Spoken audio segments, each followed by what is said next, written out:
Hace varios años, cuando iba de camino a Sudáfrica, hice escala durante un día en el Congo belga y, después de que el encargado de las reservas y su asistente se encargaran de todos mis billetes, hicieran todos los controles necesarios y pesaran mi equipaje, llamé a un niño nativo para que llevara mis 3 maletas al avión en el que iba a embarcar con destino a Johannesburgo. Era una estación aérea tan pequeña que pude ver al niño salir por la puerta hacia el campo con una maleta grande en cada mano y una pequeña bajo el brazo. Unos minutos después regresó sin equipaje y le pregunté con aire interrogativo, ¿está bien? A lo que respondió, está bien. Cuando llegué a Johannesburgo a la mañana siguiente, solo me esperaba una pequeña pieza de equipaje, y faltaban las otras 2 grandes. Inmediatamente, el personal de este aeropuerto tremendamente grande y activo de Johannesburgo comenzó a buscar mi equipaje, pero no lo encontraron en el recinto ni estaba con el equipaje de la tripulación, y además, cuando enviaron a alguien a registrar el avión, tampoco había equipaje allí. El responsable de la aerolínea dijo que se pondría en contacto inmediatamente con la estación en el Congo belga y que pronto tendría una respuesta para mí, así que no tuve más remedio que ir a mi hotel.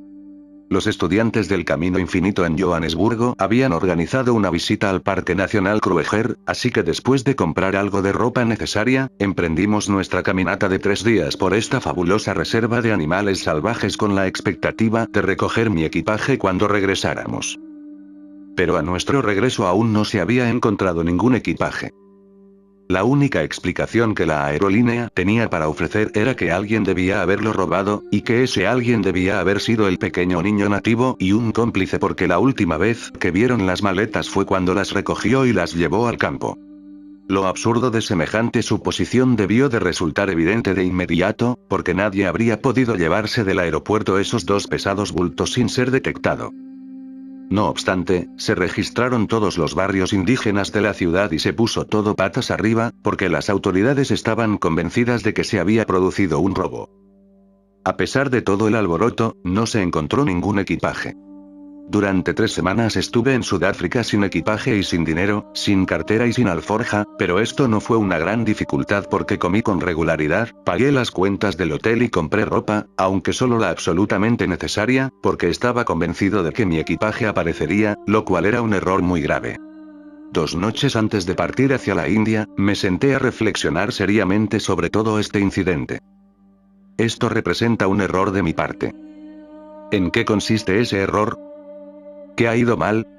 Mientras estaba sentado en mi habitación, reflexionando y meditando, finalmente llegó la respuesta. Este es un universo espiritual, y sin embargo aquí estoy esperando el equipaje, cuando la verdad del asunto es que no hay ningún equipaje. Todo lo que es ese equipaje es parte de la creencia del tiempo y el espacio. El espacio que está ocupado por equipaje, tiempo en el que podría perderse y espacio en el que podría perderse. Aquí estamos tratando de encontrar equipaje, que si se encontrara, solo sería una evidencia de que la escena humana ha sido manipulada. No hay verdad en todo este panorama porque vivimos en un universo espiritual donde nadie tiene necesidad de equipaje. Todo lo que hay de realidad es incorpóreo, espiritual y omnipresente, y todo lo que aparece como equipaje finito en el tiempo y el espacio debe ser una imagen en el pensamiento, y no puede tener realidad, así que me he dejado engañar y he esperado que el equipaje material aparezca en un universo espiritual donde cada idea es omnipresente. Con esto me retiré. La historia llegó a una rápida conclusión después de esa constatación. El subdirector de la línea aérea en la estación de Johannesburgo estaba sentado en su escritorio a las 8 de la mañana siguiente cuando, aparentemente de la nada, se le ocurrió la siguiente idea. El equipaje no puede disolverse en el aire. No puede desaparecer de un lugar a otro, tiene que estar en algún lugar. ¿Dónde está? De repente se le ocurrió otra idea y fue al hotel donde se alojaba la tripulación que hacía escalas nocturnas, y allí estaban las 2 piezas de equipaje en el suelo, donde habían estado esperando durante 3 semanas.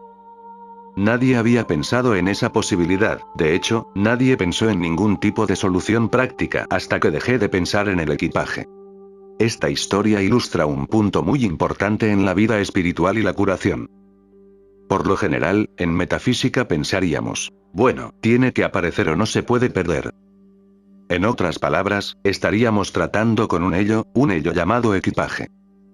La falacia de este método de enfrentar un problema es inmediatamente evidente porque en el caso de una enfermedad, para ser coherentes, tendríamos que dar un tratamiento que se ocupara específicamente del corazón, el hígado, los pulmones, el estómago, la digestión, la eliminación, la cabeza o los pies, y estaríamos completamente fuera del ámbito del ser espiritual.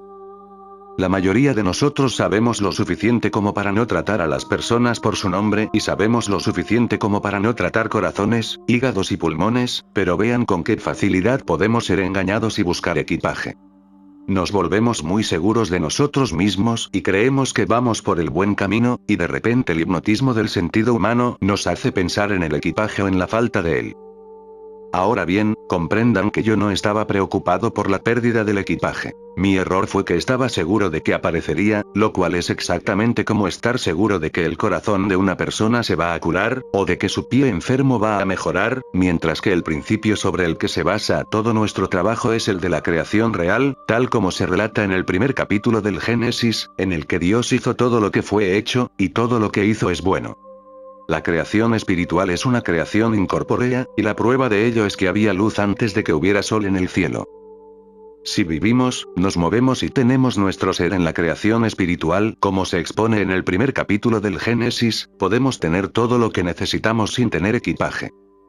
El mundo sensorial, lo que podemos ver, oír, gustar, tocar y oler, es la creación irreal descrita en el segundo capítulo del Génesis. Una imagen mental en la mente. Si recordamos eso, no intentaremos manipular la escena humana ni manejar la imagen mental que existe solo como una sombra dentro de nuestro pensamiento, y entonces no podremos controlarla. Serán testigos de la rápida disolución de estas imágenes mentales. No se equivoquen ni malinterpreten lo que estoy diciendo. Sé que cuando viajamos, el equipaje parece real y necesario.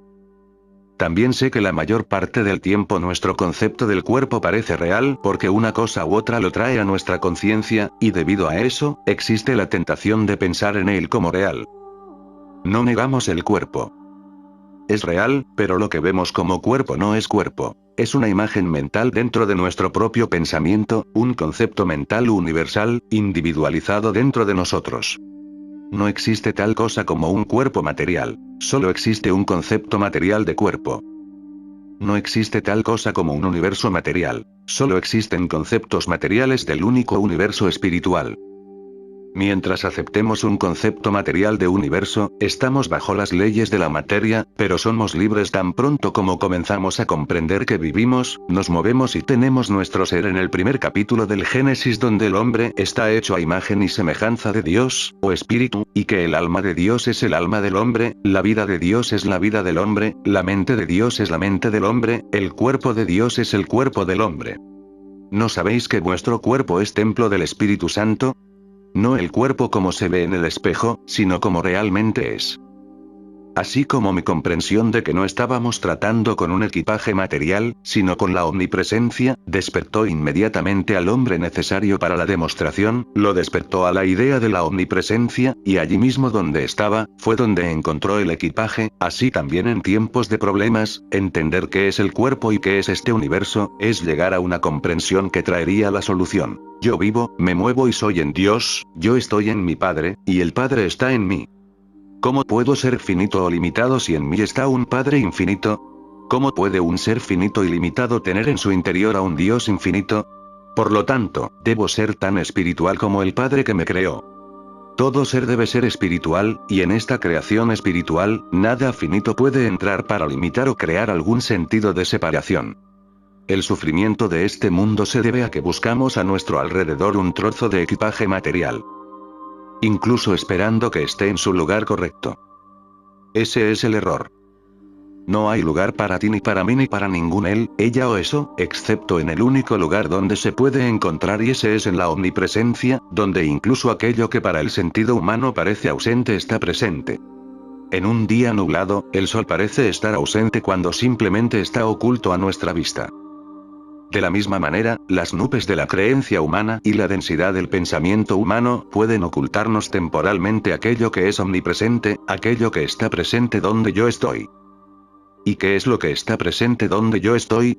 Todo lo que el Padre tiene es omnipresente: integridad, lealtad, fidelidad, eternidad, inmortalidad, justicia, libertad, alegría, armonía de todo nombre y naturaleza, a menos que lo finiticemos y lo veamos como un equipaje, algo que ocupa tiempo y espacio. Nada ocupa tiempo ni espacio excepto nuestras imágenes mentales, y la razón por la que lo hacen es porque aceptamos un ayer, un hoy y un mañana. En el momento en que nos elevamos por encima del reino mental de la vida, percibiremos que no existe tal cosa como el tiempo. Cualquiera que haya hecho alguna vez un contacto con Dios, ha descubierto que no tenía conciencia del tiempo mientras estaba en ese reino de experiencia, porque aunque el contacto haya durado solo medio minuto, en ese medio minuto ocurrió lo suficiente para convencerlo de que debieron haber pasado varias horas. Otras veces, cuando se produce el contacto, puede parecer que ha pasado algo así como un minuto, y luego, cuando miramos nuestro reloj, vemos que han pasado 2 o 3 horas. En otras palabras, no existe tal cosa como una conciencia del tiempo o del espacio en la conciencia de la omnipresencia. Estamos en el estado mental de conciencia cuando pensamos y razonamos, o cuando contemplamos algo como persona o cosa. Es solo en el reino espiritual donde trascendemos la mente. La gente ha buscado una forma de trascender la mente a través de un proceso que se ha descrito el aquietamiento de la mente como un acto de calmar la mente, y se ha descubierto que tales intentos a menudo no dan como resultado la consecución de la conciencia espiritual, sino el efecto contrario, un embotamiento de la conciencia. Sin embargo, existe una manera de elevarnos por encima del nivel mental de la vida, aunque no podamos permanecer allí permanentemente, porque para ello se requieren años y años de dedicación a esto y ya nada más, pero podemos elevarnos por encima de la mente hasta tal punto que, al menos cuando estemos en el mundo, ya no nos perturbará en gran medida. Podemos empezar por no intentar detener nuestros procesos de pensamiento. Si la mente quiere pensar, la dejamos y, si es necesario, incluso nos sentamos y la observamos mientras pasa por el proceso de pensamiento. No importa qué pensamientos vengan, no pueden hacernos daño. No tienen poder y no hay nada en ellos que debamos temer.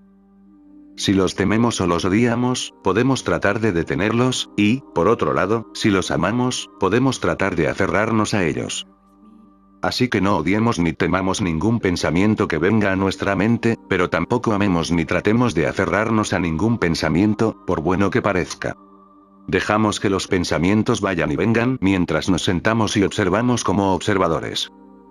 Todo lo que vemos son sombras que revolotean por la pantalla. No hay poder en ellas, ni sustancia alguna, no hay ley en ellas, ni causa alguna, son solo sombras. Algunas de ellas pueden ser muy dulces y puede que queramos aferrarnos a ellas. Algunas pueden perturbarnos o asustarnos, pero son solo pensamientos y nada más. Pueden dar testimonio de una enfermedad, pueden dar testimonio del pecado, o pueden dar testimonio de un accidente, pero no importa lo aterradoras que sean, nos sentamos impasibles y las observamos ir y venir. No hay ni bien ni mal en lo que veo. Estas cosas son meras imágenes, sin poder. No pueden hacer nada, no pueden dar testimonio de nada, e incluso si parecen buenas, no lo son porque son solo imágenes. Si intentamos este pequeño experimento en nuestros períodos de meditación, pronto veremos que hemos sufrido porque estas imágenes y pensamientos nos han inundado tanto y nos hemos asustado tanto que hemos tratado de huir de ellos o borrarlos, y sin embargo, cuando somos capaces de verlos en su perspectiva correcta, son una nada inofensiva, solo sombras. Es cierto que, a veces, representan teorías o reglas creadas por el hombre, con castigos creados por el hombre asociados a ellas. Pero, ¿eso les otorga autoridad? Veamos entonces, estos son: uno da testimonio de infección y contagio, y el otro de falsos apetitos. El siguiente es una profecía de desastre, otro es un temor a la carencia, y otro más es un temor al temor, pero la verdad es que estos son solo nombres terribles ciertamente por su connotación trágica, pero sin embargo solo nombres que Adán dio a algo que no comprendía, solo imágenes en el pensamiento. Dejemos de tener miedo a los nombres. Aunque sea una imagen en una máquina de rayos X, ¿por qué deberíamos tenerle miedo? Sigue siendo solo una imagen de la mente. Cuando ya no la tenemos en la mente, ya no es posible tener una imagen de ella. Solo podemos captar imágenes de lo que tenemos en la mente. Si podemos verlo, oírlo, saborearlo, tocarlo o olerlo, es una actividad de la mente, una imagen mental, el brazo de carne, la nada. Es una creación falsa que Dios nunca hizo. Mientras pensamos en esto, seguimos en el reino mental, el reino del conocimiento de la verdad, pero a medida que continuamos con este ejercicio, mirando directamente la imagen, empezamos a darnos cuenta de que es una imagen sin sustancia ni causa.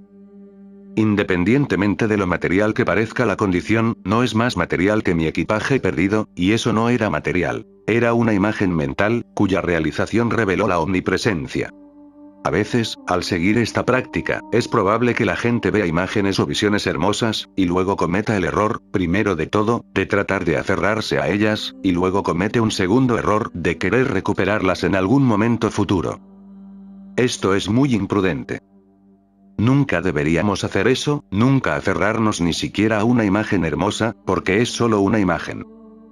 Si es de Dios, Dios puede darnos tantas más como necesitemos, y si es una imagen desagradable, debemos aprender a no tenerle miedo porque no tiene existencia como realidad exteriorizada, sino solo como imagen mental. Al final llegamos a un punto en el que ya no hay nada más que decir ni pensar, así que solo tenemos una última palabra. Independientemente de lo que parezca ser o de lo que afirmes ser, no hay propiedades de bien o de mal inherentes en ti. Todas las propiedades están en la conciencia que creó este universo a su propia imagen y semejanza, y ni el bien ni el mal están en forma ni en efecto. Sea cual sea tu nombre o tu naturaleza, si existes en el tiempo o en el espacio, eres una imagen mental, una nada. No tengo por qué temerte porque no tienes existencia en mi ser ni en el de nadie. Tienes existencia solo en la mente, y como existencia mental, no tienes forma y estás vacío. No tienes más bien o más mal en ti que la imagen en la pantalla del cine. Eres solo una sombra sin sustancia. Cuando alcanzamos la quietud y la paz completas, la mente ya no funciona y hemos trascendido la mente y ascendido a la atmósfera del espíritu, en la que somos receptivos y respondemos a todo lo que Dios imparte. Tan pronto como nos desapegamos, es decir, tan pronto como nos desapegamos del pensamiento, del odio, el miedo o el amor a los objetos o a las personas, de modo que pueden flotar ante nuestros ojos con la mayor indiferencia hacia nosotros, ya no estamos en el reino de la mente. Entonces estamos alcanzando, tocando o siendo tocados por nuestra propia alma, que es Dios, y estamos en una atmósfera donde, cuando Dios habla, podemos escucharlo. Cuando Dios emite su voz, la tierra se derrite y todos los problemas se disuelven. Siguiente capítulo. De la ley a la gracia. Habéis oído decir, en cualquier momento de nuestra experiencia, no importa si tenemos 9, 19 o 90 años, podemos iniciar el regreso a la casa del Padre.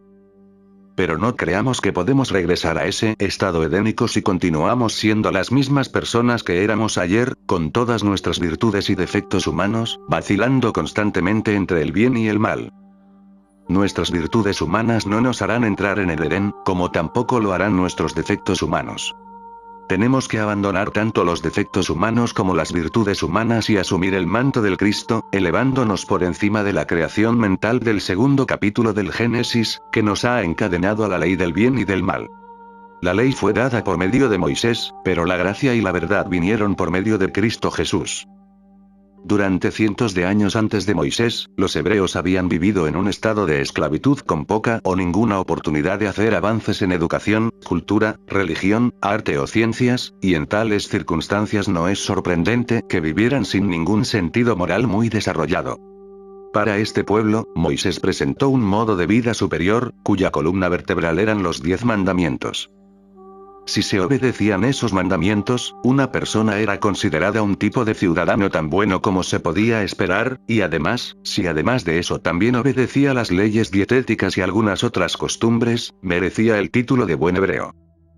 Si se desobedecía la ley, todo lo que el infractor podía esperar era ser apedreado o excomulgado.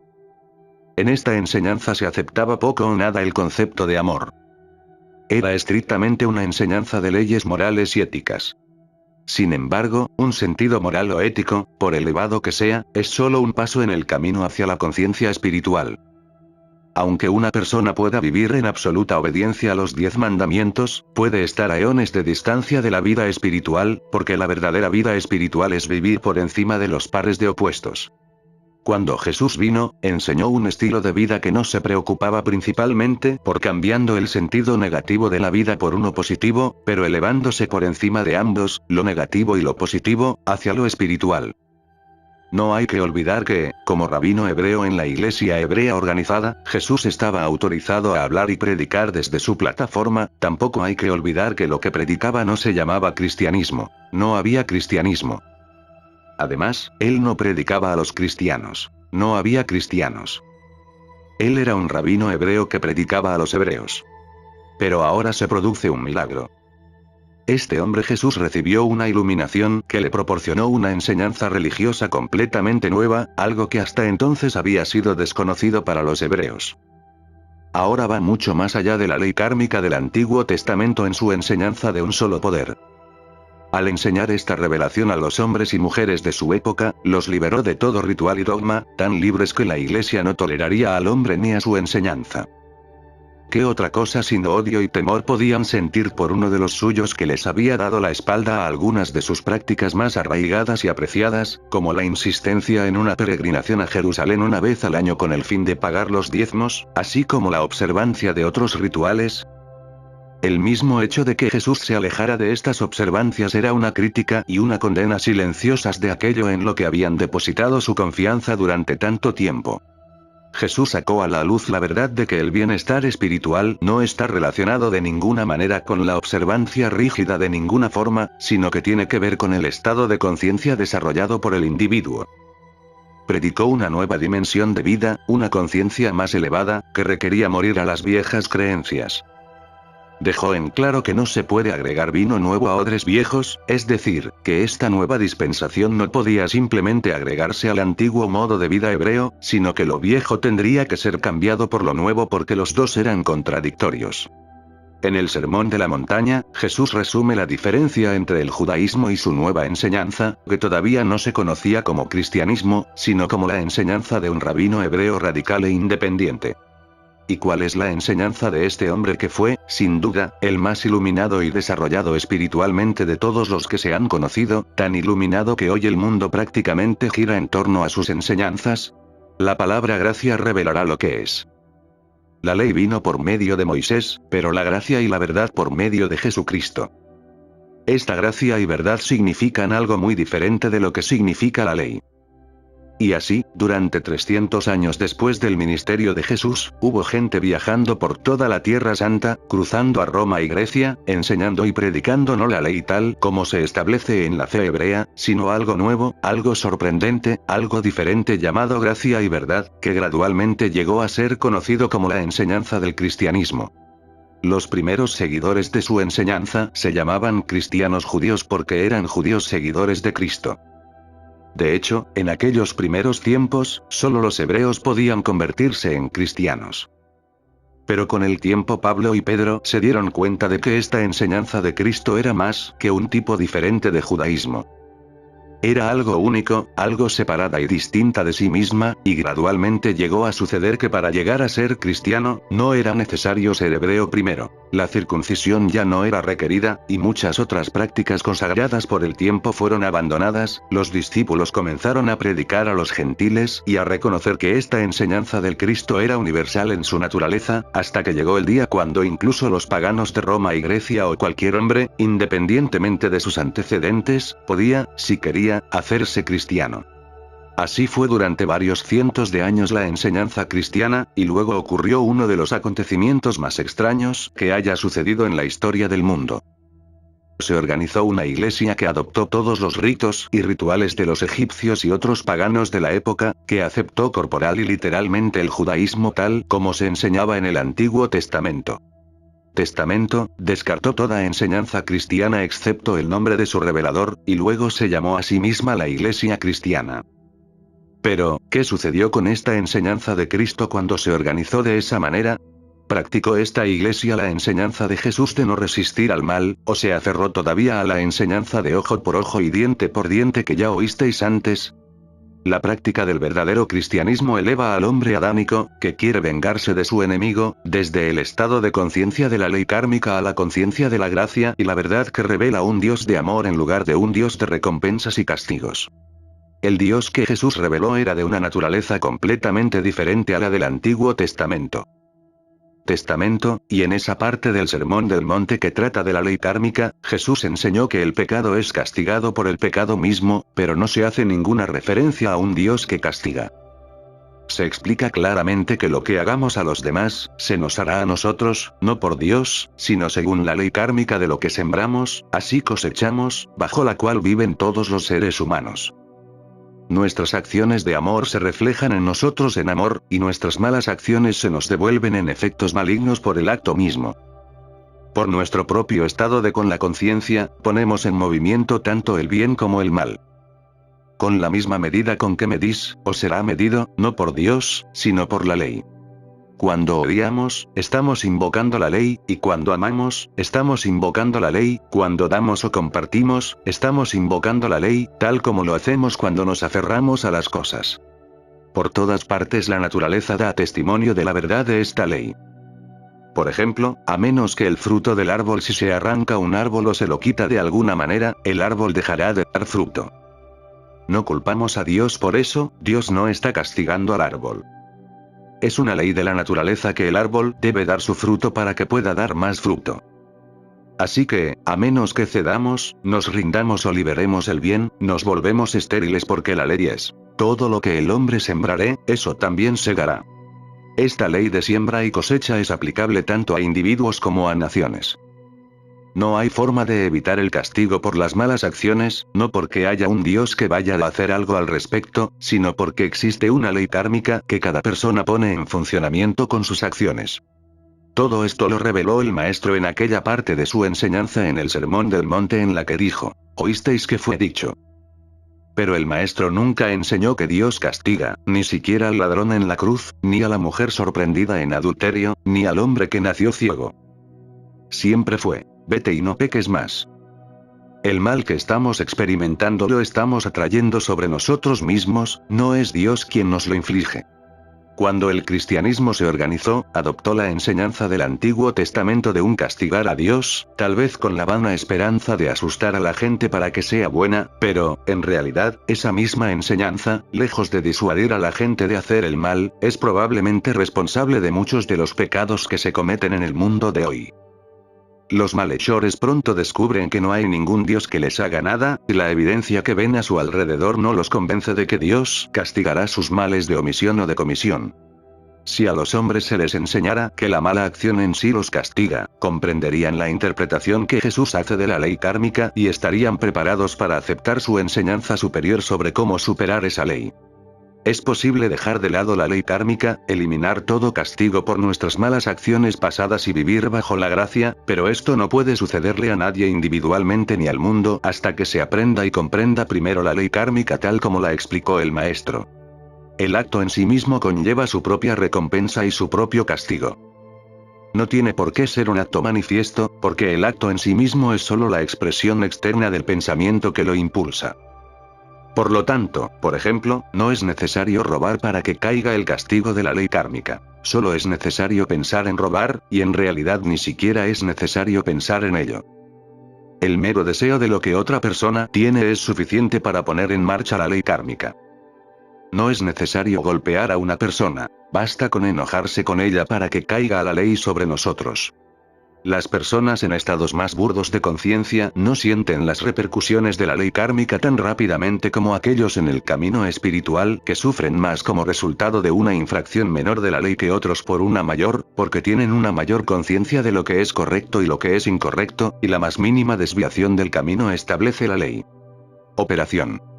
Dejar de lado la ley kármica implica, en primer lugar, reconocer que existe, que el mal que pensamos o hacemos tiene una reacción sobre nosotros, y luego esta comprensión nos impide culpar a alguien o a un conjunto de circunstancias o condiciones por cualquier situación en la que podamos encontrarnos. Empezamos a ver que somos los únicos responsables. No hay un Dios misterioso en algún lugar que nos eche la culpa de nuestros errores, sino que somos nosotros mismos los que determinamos los asuntos de la vida al comprender que hemos puesto en marcha el bien y el mal que nos suceden. Eso nos lleva a dejar de culpar o condenar a otras personas y nos hace darnos cuenta de que debe producirse algún cambio dentro de nosotros y que el estado de conciencia que nos permitió hacer el mal, ya sea descuidadamente, sin pensar o, a veces, voluntariamente, debe transformarse. Muy pronto aprendemos lo que Pablo descubrió, que somos dos. Cada uno de nosotros es una persona dual. Una, la criatura que no está bajo la ley de Dios, y el otro, el Hijo de Dios que tiene el Espíritu de Dios morando en él. Porque no hago el bien que quiero, sino el mal que no quiero, eso hago.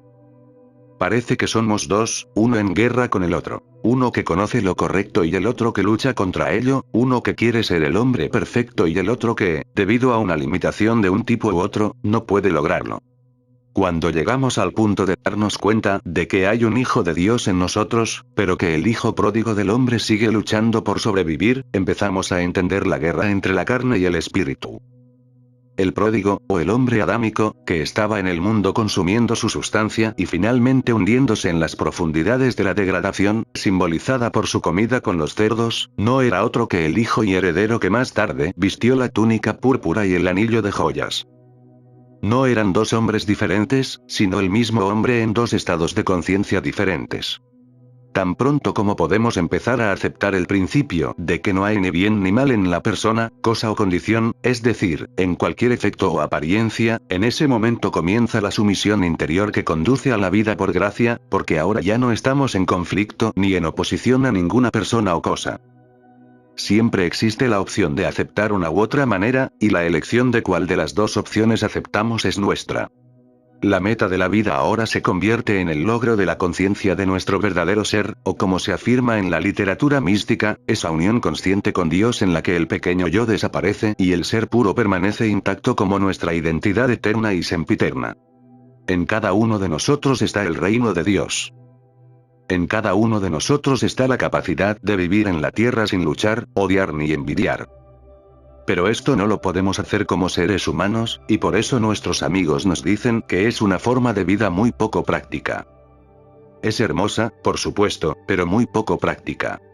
El yo os digo del Sermón del Monte solo es posible cuando las personas llegan a comprender que no viven unos de otros ni por medios o modos humanos, sino de toda palabra que sale de la boca de Dios. El Sermón del Monte es una forma de vida que es imposible de alcanzar para nosotros como seres humanos, a menos que hayamos entrado en contacto con las facultades divinas dentro de nosotros y estemos viviendo a través del alma en lugar de a través del cuerpo y la mente. Entonces, cuando empezamos a aceptar la responsabilidad de amar a nuestro prójimo como a nosotros mismos y a amar a Dios por encima de todo, reconociendo con verdadera humildad que por nosotros mismos no podemos hacer nada, que ni siquiera podemos ser buenos porque solo hay un bien, el Padre, y nada más es bueno o malo, estamos en el camino místico, el camino de la comunión consciente con Dios. En el Sermón del Monte, que es el mensaje más grande jamás dado al mundo, se presentan dos formas de vida diametralmente opuestas. Aquí está el habéis oído decirlo de antaño. Camino, la manera en que el mundo vive ahora, y aquí también está el camino, pero os digo, la nueva dispensación de vivir por la gracia divina. Yo os digo es una garantía completa de que Dios es el principio creador, sustentador y sustentador. Es la forma mística de vida en la que no somos el actor, el hacedor o el creador, sino en la que hay una presencia y un poder trascendentales que el maestro llamó el Padre Interior.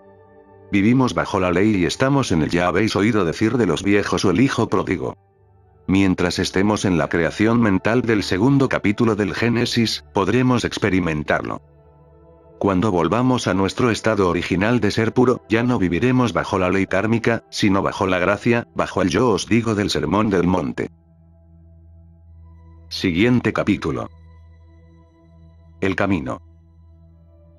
La iluminación disuelve todas las ataduras materiales y une a los hombres con las cadenas doradas de la comprensión espiritual. Solo reconoce la guía del Cristo, no tiene ritos ni normas, sino amor divino, impersonal y universal. Ninguna adoración, solo la de la flama interior que brilla siempre en el altar del espíritu. Esta unión es el estado libre de la hermandad espiritual. La única restricción es la disciplina del alma. Por ello conocemos la libertad sin censura alguna, somos un universo unido sin límites físicos, un servicio divino a Dios sin ceremonias ni credos. El iluminado camina sin temor por gracia. La mayoría de los hombres y mujeres están convencidos de que existe un poder divino de alguna clase, actuando en los asuntos humanos, pero no están seguros de lo que es, ni saben cómo traer esa presencia y poder divinos a su experiencia cotidiana. Por un tiempo mucha de esta gente se encontró satisfecha al creer en un Dios que moraba en un cielo lejano, un Dios que no podían conocer sino hasta después de la muerte. Sin embargo, en esta época tan práctica, muy pocos están satisfechos con ese concepto limitado de Dios. El mundo está lleno de discordias, y la pregunta se repite una y otra vez. ¿Por qué, si es que existe un Dios, este Dios permite el pecado, la enfermedad, la guerra, la hambruna y las catástrofes? ¿Cómo pueden existir todos estos males, si Dios es bueno, si Dios es vida, si Dios es amor? ¿Cómo puede existir tal clase de Dios y a la vez los horrores de la existencia humana? Desde siempre ha habido gente tratando de resolver este enigma, pero no encuentran la solución, no hay respuesta alguna, solo el que el mundo no ha conocido a Dios. Ni por un momento podríamos creer que si la gente en este mundo hubiese tenido una comprensión de Dios, hubiera tenido también discordias y desarmonías. Las discordias y las desarmonías llegan a nuestra vida debido a la ignorancia de lo que es Dios. Pero ahora, al familiarizarnos con Él, encontramos el secreto de la existencia armoniosa. Siempre ha habido gente buscando libertad, paz y plenitud, pero su búsqueda ha sido principalmente, a través de la actividad febril de la mente humana. Placeres y satisfacciones han sido creados artificialmente, y debido a su naturaleza artificial, es que no son permanentes ni reales. Para vivir fuera del nivel mental, debiera haber una renovación continua de placeres, de nuevos rostros y de escenarios nuevos. Pocas veces se encuentra un verdadero momento de gozo o períodos de descanso y relajación. Libertad, paz y plenitud no dependen de circunstancias ni de condiciones. Incluso encadenados, ha habido hombres libres, libres aún bajo la esclavitud y la opresión. Han hallado paz en medio de la guerra, han sobrevivido a las inundaciones y al hambre, y han prosperado en épocas de depresión y pánico. Cuando el alma del hombre está libre, ella lo lleva a través de mares de color rojo y de experiencias desérticas hacia la tierra prometida de paz espiritual. La libertad es un estado del alma. Al volvernos hacia el reino de nuestro ser interno, encontramos el reino del poder divino en el mundo exterior. Al buscar la paz interior, hallamos armonía exterior. Al alcanzar las profundidades del alma, ella se hace cargo de nuestra existencia, proporcionándonos actividad y novedad en la vida, así como paz y serenidad como jamás soñáramos. Es entonces cuando alcanzamos la libertad del alma, la libertad de la gracia. Siempre han existido hombres y mujeres espiritualmente dotados, los místicos del mundo, quienes han experimentado la unión consciente con Dios, y quienes han traído la presencia y poder de Dios a su propia experiencia. Siempre ha habido un Moisés, un Elías, un Jesús, un Juan o un Pablo, aunque ninguno de ellos tuvo demasiados seguidores. Ninguno de ellos jamás fue reconocido ampliamente, ni sus enseñanzas practicadas ampliamente, ni durante su época ni después. Estos maestros espirituales dedicaron sus vidas a darnos la verdad que nos ha conducido hasta este estado actual de conciencia. La luz que tenemos hoy en día es el resultado de la luz que siempre ha estado llegando. Ha habido muchos maestros espirituales que no han dejado registro alguno y de los cuales nada sabemos, pero hay muchos otros que sí podemos identificar. Moisés, Elías, Jesús, Juan y Pablo, mencionados anteriormente, Eckhart, Boehme, Fox y otros místicos desde el siglo XII hasta el SBI, así como grandes líderes y reveladores de tiempos más recientes. Ninguna persona ha dado la luz total al mundo, mas cada uno de estos grandes profetas espirituales ha sido un rayo de luz contribuyendo a la luz total. Estos grandes líderes espirituales están de acuerdo con los principios y enseñanzas básicos con los que la mayoría de nosotros estamos familiarizados. Amaréis al Señor vuestro Dios con todo vuestro corazón. Haréis a otros lo que quisierais que otros os hicieran, no mataréis, no robaréis, no cometeréis adulterio. Ellos no enseñaron el que todos teníamos que ser de la misma nacionalidad, color o credo, ellos enseñaron el principio del amor y de la cooperación. Si este principio del amor y la cooperación fuera realmente practicado y vivido por los millones de personas que aceptan las enseñanzas del Cristo, la guerra sería del todo imposible. Resulta increíble que luego de miles de años de estas revelaciones de la verdad, los conflictos y las luchas sigan siendo la fuerza motivante en el mundo. Con esta enorme reserva de sabiduría mística a nuestro alcance, bien podríamos suponer luego de todos estos años, que el mundo debiera estar disfrutando de libertad y abundancia. Pero los principios de estas enseñanzas no siempre han sido practicados tal como fueron revelados, por el contrario, fueron encasillados en formas, y gradualmente adulterados, en ocasiones sumergiéndolos dentro de lo más profundo del pensamiento humano, en lugar de subirlos a lo más alto, donde en última instancia, yacen estas verdades. El principio original enseñado por el maestro cristiano, reveló que el reino de Dios, la presencia y el poder de Dios, están dentro de nosotros. Jesús llamó a esta presencia y poder, Padre, el Padre que mora en mí, Él hace las obras. Pablo, utilizando un término distinto, dijo, puedo hacer todo por medio del Cristo que me fortalece. De cualquier forma que se le llame, Dios, Padre o el Cristo, ello se encuentra dentro. El reino de Dios está dentro de nosotros, el todo de la divinidad debe ser hallado dentro de nuestro ser individual, no en montañas sagradas, ni siquiera en el templo en Jerusalén, sino dentro de nosotros. Si de verdad creyéramos esta gran sabiduría, deberíamos estar dispuestos a apartarnos del mundo por un tiempo, hasta el momento en que pudiéramos alcanzar, tocar y responder al Padre interior. Cuando comenzamos a reconocer nuestro bien como el don de Dios, permitimos que se relaje la mente que razona, piensa y planea. Escuchamos la vocecita callada y suave, velando siempre por el ángel del Señor, el Cristo, el Padre interior. Ello jamás nos dejará ni nos abandonará. Ello es nuestra bendición permanente. Este escuchar constituye el arte de la meditación, y cuando se aprende, llegamos a un lugar de transición donde la verdad se separa de la mente y penetra al corazón.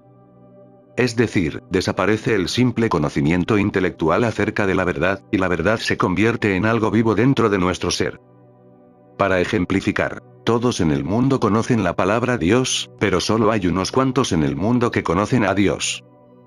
Para la mayoría de nosotros Dios ha permanecido como una palabra, un término, un poder afuera del ser, pero Dios mismo no se ha convertido en una realidad viviente, excepto para aquellos cuantos conocidos como místicos. La meditación nos lleva a una experiencia en la cual nos damos cuenta que hay un Dios. La meditación nos lleva al punto donde nos convencemos de la realidad de Dios, tal como lo estamos del estar leyendo este libro aquí. Si todos los periódicos de los Estados Unidos de América pusieran esta noche en sus encabezados un anuncio diciendo que en este momento no nos encontramos en este lugar, esa noticia no alteraría nuestro conocimiento del hecho de que estamos aquí. Dios, es una realidad, una presencia, un poder, una entidad, una individualidad, tal como nosotros lo somos, y Dios puede ser tan conocido por nosotros, tal como nosotros podemos conocernos o conocer a otros. Desde el instante en que conocemos a Dios a través de la experiencia, la vida cambia para nosotros, porque nuestra personalidad se libera. Surge entonces un sentimiento de algo más que nosotros mismos, actuando en nosotros, por medio de nosotros y para nosotros, algo más grande que nosotros mismos. Esta ha sido la experiencia de todos los místicos. Verdaderamente han conocido a Dios, han sentido la presencia de Dios, y Dios se ha convertido en un poder activo, en sus vidas. No hay mucha gente como esta en el mundo. Si tan solo hubiera unos cuantos más que verdaderamente conocieran a Dios, quizá esos cuantos bastarían para salvar al mundo. De acuerdo a las escrituras, bastan 10 hombres justos para que una ciudad sea salvada.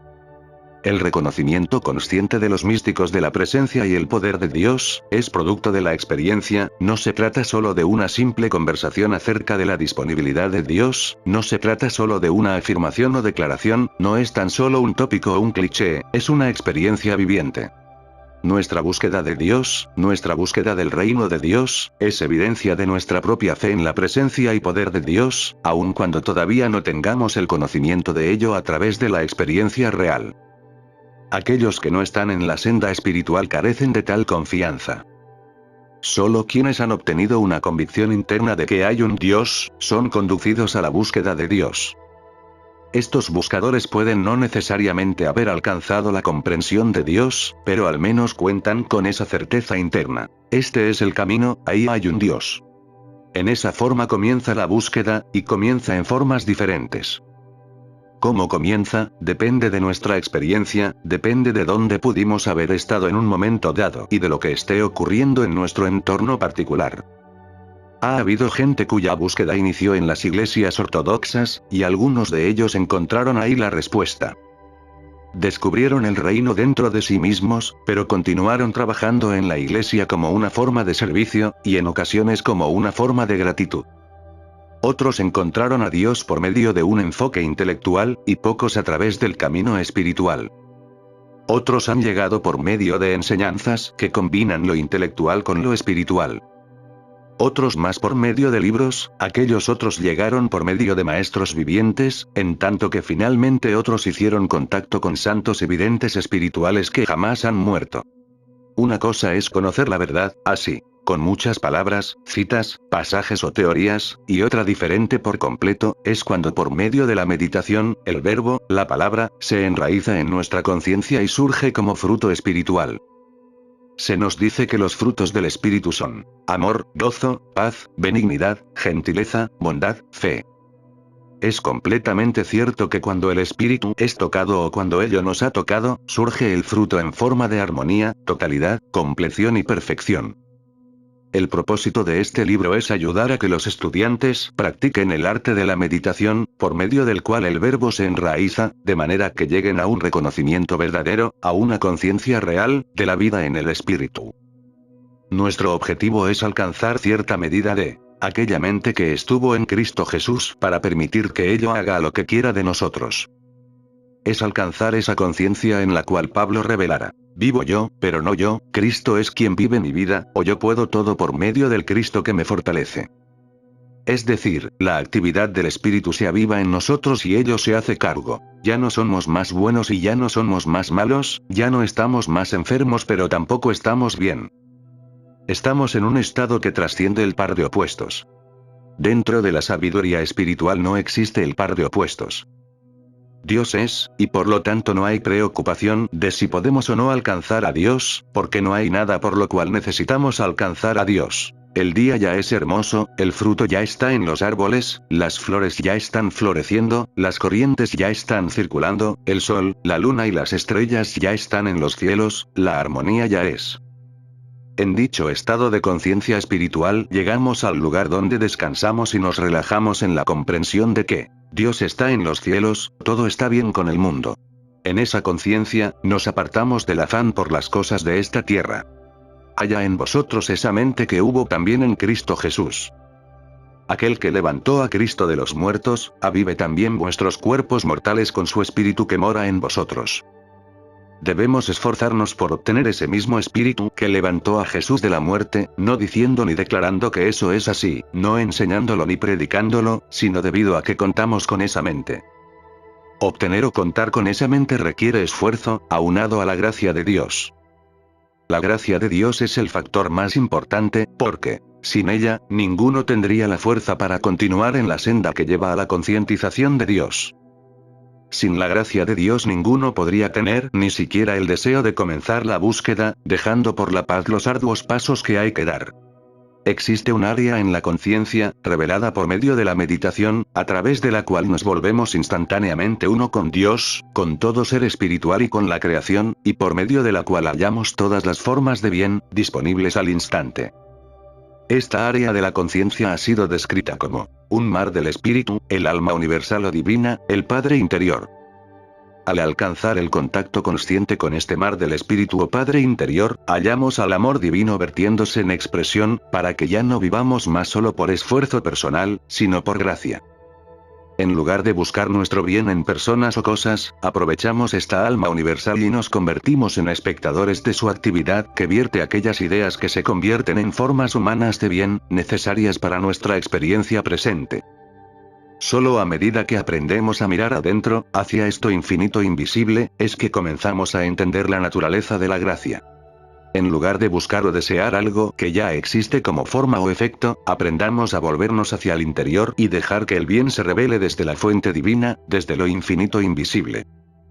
Que el hombre de negocios y el profesional vean a la divinidad interior, que el enfermo y el pecador busquen curación y perfección, desde el interior, que cada uno de nosotros esté siempre alerta, observando la revelación de la conciencia como formas nuevas y más ricas, de bien, experimentando la abundancia de la vida, por la gracia. Comprender que el alma es el almacén eterno de todo bien, es permitir que la actividad del Cristo actúe en nuestra experiencia. Atraigamos nuestro bien desde la infinitud de nuestro propio ser, desde el reino interior. Al tocar ese centro, el Padre revela nuestra herencia de todas las riquezas celestiales, como herederos de Dios y coherederos con Cristo. Esto es vivir por gracia, el don de Dios. Los hijos de Dios viven siempre por gracia. El secreto de la gracia es contactar con lo infinito invisible, el centro universal del ser dentro de nosotros. Esta es la experiencia del Cristo. En la literatura mística esta experiencia espiritual es llamada iluminación, conciencia cósmica o conciencia Cristo. En el Nuevo Testamento se habla de ella como nacer de nuevo o renacer. El leer y estudiar la literatura inspirada y la de las Escrituras, así como considerar y meditar con frecuencia en Dios y la creación de Dios, lleva a la verdadera comunión con el Padre, la cual trae a nuestra conciencia ese toque del Cristo. El mantener la mente en Dios conduce al reconocimiento, en ocasiones inclusive hay una voz, y sabemos que Él es quien lleva a cabo aquello que se me encomienda hacer. Aquellos que han alcanzado esta luz no tienen más problemas de existencia puesto que ahora son alimentados, vestidos y hospedados por la fuente infinita de vida a la que llamamos el Cristo. Este momento de gracia no puede ser descrito adecuadamente, puesto que aparece en forma diferente para cada gente, pero todos quienes han recibido esta luz comprenden las experiencias de los iluminados de todos los tiempos. La actividad del Cristo que resulta en el vivir por gracia, de ninguna manera está limitada al pasado. Actualmente muchos hombres y mujeres están experimentando el Cristo y viviendo vidas de belleza, salud, armonía y gozo, por gracia. Ahora, con la verdad al alcance de todo aquel que pueda leer, la iluminación espiritual es una posibilidad para todo buscador sincero. Familiariza ahora tu ser con él, y queda en paz. La conciencia del Padre interior es el comienzo de una vida por gracia. Vivir por gracia nos capacita para hacer cosas más grandes y para alcanzar mejores resultados en todas nuestras actividades. Este impulso espiritual y guía divina nos permite deshacernos de toda preocupación por nuestro bienestar personal, o por el de nuestras familias o nación. La liberación del temor, del peligro o de la carencia, llega solo cuando el Consolador aparece. La voz de la verdad se profiere a sí misma dentro de nosotros, y se convierte en un paz, aquíétate para toda tormenta en nuestra experiencia. Es como si hubiera una presencia yendo siempre delante de nosotros para enderezar lo torcido, para hacer florecer como una rosa al desierto, y para abrir las puertas a la oportunidad, al servicio y a la bienvenida. Nuestra confianza y fe crecen a pasos agigantados cuando la actividad del Cristo se manifiesta en obras cada vez mayores de poder espiritual. Entonces cesa la lucha contra toda clase de discordia, seguros en esa convicción interior, y vivimos no por fuerza ni por poder, sino por mi espíritu, por gracia. Poca gente viene al mundo con algún grado de conciencia, Cristo, pero cualquiera con suficiente perseverancia, dedicación y fidelidad, puede desarrollar y cultivar una conciencia Cristo, esa mente que hubo también en Cristo Jesús. Sin embargo, se requiere de devoción, consagración y receptividad para reconocer y dar la bienvenida al Cristo cuando toca y despierta nuestra alma hacia lo novedoso de la vida. En el silencio de nuestro ser el Cristo habla y nosotros escuchamos. Yo nunca os dejaré ni os abandonaré. Yo estoy con vosotros siempre, hasta el fin del mundo. Esta conciencia de la presencia de Dios se desarrolla con paciencia y perseverancia, en quietud y en silencio, absteniéndonos de usar el poder mental o la fuerza física, de manera que el espíritu pueda funcionar. Callad, y sabed que yo soy Dios. Porque por gracia sois salvos por medio de la fe, y eso, no por vosotros mismos, es el don de Dios. Por gracia sois salvados vosotros. Los caminos. Para todo hombre son abiertos un camino, y caminos, y un camino, y el alma superior sube el elevado camino, y el alma débil tantea lo bajo, y a mitad del terreno borroso, el descanso va y viene. Pero para todo hombre se abre un camino superior y otro inferior, y todo hombre decide el camino que su alma recorrerá.